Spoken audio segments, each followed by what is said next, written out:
being nice or people pleasing is incel behavior because it shows that you don't have the balls to hold any ground or stand any ground at all and to hold any boundaries, right? You just let people walk all over you and you essentially just allow them to take advantage of your time, your energy, and things like that.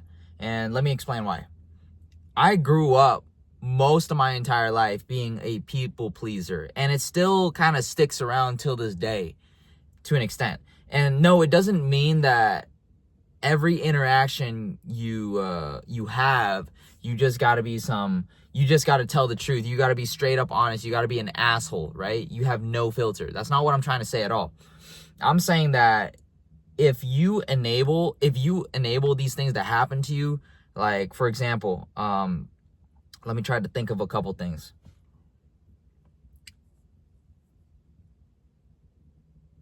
You and your friends are scheduling a hangout. You said this certain time, and you can only do this certain time. And they show up late. They show up 30 minutes late, 10 minutes late, 20 minutes late. That right there, you need to let them know that that is not okay, because that's your time being eaten up. Time is precious. Like, you don't got a lot of time to deal with that. Like, especially me, I'm at a point where if that happens to me, fuck that. I'm out of there. Like, or at least I'll call them out on it. Like, what the fuck are you doing? Show up on time. And I'm going to leave when I'm supposed to leave, or I'm going to leave. Like, at this point, when schedules or appointments or hangouts don't get like 100% set, I'm not going. Because I found out, like, through the past, like, with other hangouts, like, people just don't care about your time. Most people don't care about your time. And it's surprising. Like, a lot of people have disappointed me in the past. And also, like, when I was a skinny Asian loser, like, well, I don't know why I said Asian, but, like, you could tell.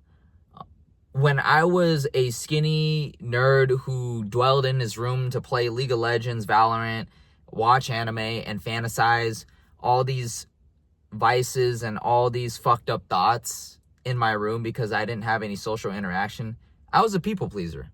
And let me tell you why. Because I was so afraid of revealing my true self, because that's who I was.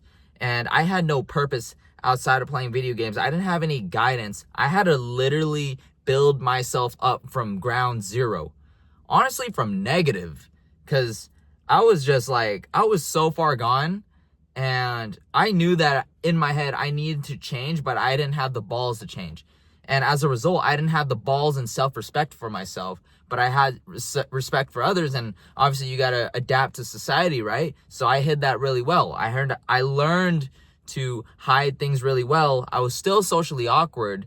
It was kind of like being autistic, right? Not being used to social cues to an extent. Like, I wasn't like retarded, but I just wasn't used to the social experience because, like, I played video games all day, damn near all day, in middle school, a lot of high school, and that, like, towards the end of high school, that's when I started to realize and make that change, take small steps towards, like, becoming a better version of myself, because I knew I was so fucked up in the head. I was an incel. I was lonely. I was feeling lonely. I thought nobody could relate to me. I was playing the victim mentality card every single fucking day. And that's why I feel like if you're a people pleaser, you're a fucking incel. And I don't know. I don't care what you feel like. Just, that's a bad trait. That is such a bad trait to have. Like, you shouldn't be, like, doing that at all. Honestly, that's all I wanted to say. And work on yourself to not be a people pleaser. Start saying no more. Don't be afraid to hurt people's feelings. Don't be afraid to inconvenience other people's feelings for the sake of your own energy and feelings, to protect your own, right? Because that's important. Because you don't want to be, at the end of the day, you do it for the sake of the other person, and at the end of the night, you feel like shit on the inside because you betrayed your own energy. You betrayed your own trust, time, boundaries, things like that. And that's why I'm choosing me most of the time, because I still deal with this. Like, I actually recently just like dealt with this situation. I let people overstep my boundaries a little bit, and that's why I made this video. And I hope some of you guys can relate to this. I hope this is like a wake-up call for you guys to start choosing you and get better every single day for you. Like, practice the discomfort of going through that, saying no, learning how to say no. But yeah, I'll see you guys later. Hope you guys enjoyed this video.